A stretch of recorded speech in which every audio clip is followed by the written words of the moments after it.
पवित्र गांधी जयंती अक्टोबर 2 तारीख आज भेड़ा माटी रे 1934 मसीहा मे 22 तारीख में आमर जातिर जनक जातिर पिता महात्मा गांधी रात्रि यापन करते स्मृति आम प्रतिवर्ष भेड़ारे अक्टोबर 2 पालन करूँ। जो कार्यक्रम टी आम चाहूलु आमर जो माने ए अंचल नेतृत्व नौकरी राज्यर नेतृत्व नौकरी आमको ये कार्यक्रम रे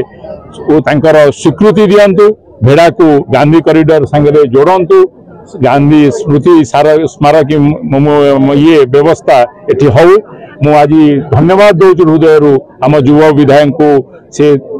तरफ इच्छा प्रकाश करते आज आम ये मिसिकी करवा एवं आज गांधी जयंती प्रकृत गांधी मन खुशी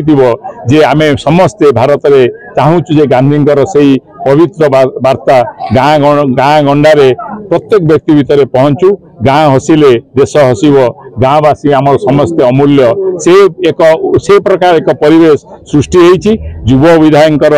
आपण मैंने समस्ते शुणिले से वक्तव्य भी कहे से कहते गोटे विराट भव्य गांधी स्मृति स्मारकी तैयारी हेब एवं जहाँकि मुख्यमंत्री दरकार पड़े भारतर यशस्वी प्रधानमंत्री उपस्थित रही। गांधी जयंती चंपापुर आम पदयात्रा आरंभ करूँ भेड़ा ग्राम पंचायत रे पदयात्रा शेष होता आज आम गहणे उप मुख्यमंत्री आम सहित जोगदे सम्मान्य प्रभाती परिड़ा जोगदे आज गोटे भव्य प्रोग्राम होता ये बहुत गांधी प्रेमी आम सहित हजार हजार गांधी प्रेमी आम सहित जोगदे भव्य प्रोग्राम होता।